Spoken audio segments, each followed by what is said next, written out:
بسم اللہ الرحمن الرحیم۔ فرمان مصطفیٰ صلی اللہ علیہ وآلہ وسلم، تمہارا مجھ پر درود پاک پڑھنا پرصراط کی طریقی میں نور ہوگا۔ صلو علی الحبیب صلی اللہ تعالی محمد صلی اللہ علیہ وآلہ وسلم۔ مسکرانا عظیم سنت ہے ہمارے کلاس تعلیم دعوت اسلامی کا فتویٰ لے کر پیش خدمت ہے۔ صدقہ فطر کے حوالے سے ایک بڑا اہم فتویٰ لے کر آیا ہوں۔ بہو کے حوالے سے کوشش کیا کریں، ویڈیو کو آگے شیئر کیا کریں اور چینل کو سبسکرائب کریں، لائک کریں، ہماری حوصلہ افزائی بھی ہو اور انشاءاللہ آپ کے علم میں اضافہ بھی ہوگا۔ اور اگر آپ آگے شیئر کریں گے تو انشاءاللہ آپ کو برابر کا ثواب ملتا رہے گا۔ تو یہ علم دین کا خزانہ آتا ہے گا انشاءاللہ۔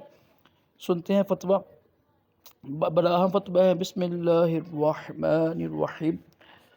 کیا فرماتے ہیں علماء کرام و مفتیان شرعیہ اس مسئلے کے بارے میں کہ ساس بہو کو صدقہ فطر دے سکتی ہے جبکہ بہو مستحق بھی ہے؟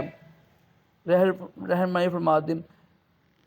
یہ سوال ہے جو آپ سنتے ہیں۔ بسم اللہ الرحمن الرحیم۔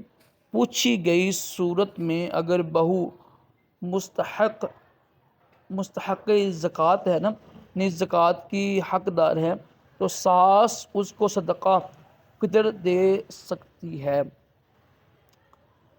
چنانچہ یہ ترجمہ، ستیلی ماں بہو اور داماد کو زکوٰۃ دینا شرعاً جائز ہے۔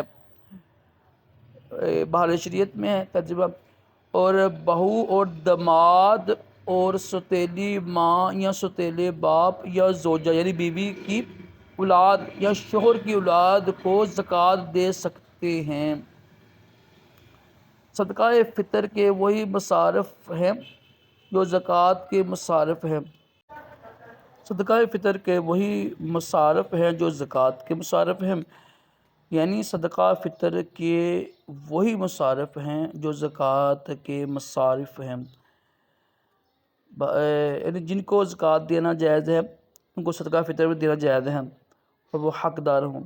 بحر شریعت میں ہے صدقہ فطر کے مصارف وہی ہیں جو زکوٰۃ کے ہیں، یعنی جن کو زکوٰۃ دے سکتے ہیں انہیں صدقہ فطر بھی دے سکتے ہیں، اور جنہیں زکوٰۃ نہیں دے سکتے انہیں فطرہ بھی نہیں دے سکتے۔ بحر شریعت جلد 1 صفحہ 940۔ واللہ اعلم عز وجل ورسول اعلم صلی اللہ تعالی علیہ وآلہ وسلم۔ اللہ پاک سے دعا ہے اللہ پاک ہم سب کے علم میں، عمل میں برکتیں عطا فرمائے، اور یہ فتویٰ پڑھ کے آگے بھی شیئر کریں، بڑا اہم فتویٰ ہے، دوستوں کو بتائیں، انشاءاللہ آپ کو بھی ثواب ملے گا۔ اگر کوئی عمل کرے گا تو انشاءاللہ آپ کے علم میں بھی اضافہ ہوگا۔ اللہ پاک سے دعا ہے اللہ پاک ہم سب کو تمام جسمانی روحانی بیماریوں سے محفوظ رکھے، دونوں جہانوں کی بلائیاں عطا کرے۔ صلو علی الحبیب صلی اللہ تعالی علی محمد صلی اللہ علیہ وآلہ وسلم۔